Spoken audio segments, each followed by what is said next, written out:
I'm Dan Ackerman, and we are here taking a look at the Lenovo IdeaPad Y500. Now, this new version of the Y500 is for Windows 8.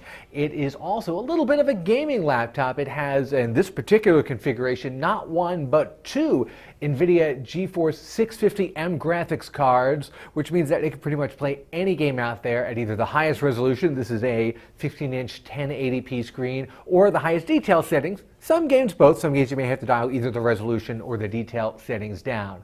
You've also got a big 1TB hard drive with that 16 gig solid state cache, and what I think is probably one of the coolest things, at least the first things you see, is this cool backlit keyboard. It's sort of black on black, but with this really rich red emanating from underneath the keys. You know, it's different from every other backlit keyboard, at least. It's a little bit of a maybe a dorm room chic look, but I liked it just because it stands out from everybody else. Now, with all this good stuff going on, there's got to be a downside, and that is this is one of the very few Windows 8 laptops that we've seen that does not have a touchscreen. See, nothing's happening here. Now, I see a little bit of a trend here. Pretty much any laptop that we have reviewed since Windows 8 came out that has a discrete graphics card does not have a touchscreen.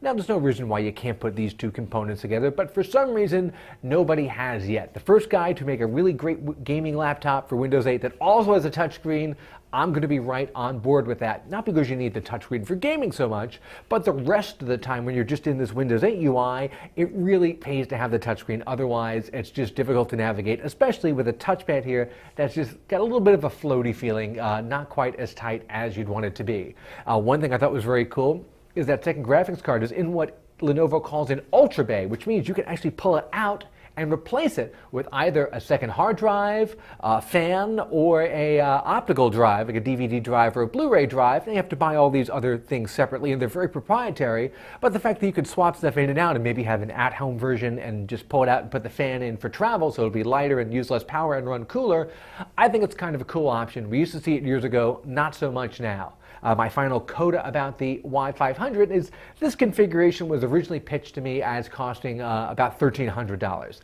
Looking at Lenovo's website as of today, they seem to have a lot of sales going on tied into St. Patrick's Day, even though that already happened. I saw a very similar configuration to this for $869, which is pretty amazing. That almost makes this a must-consider laptop, even when you take out the touchscreen. If it had a touchscreen, it'd be hands down my favorite laptop of 2013 so far.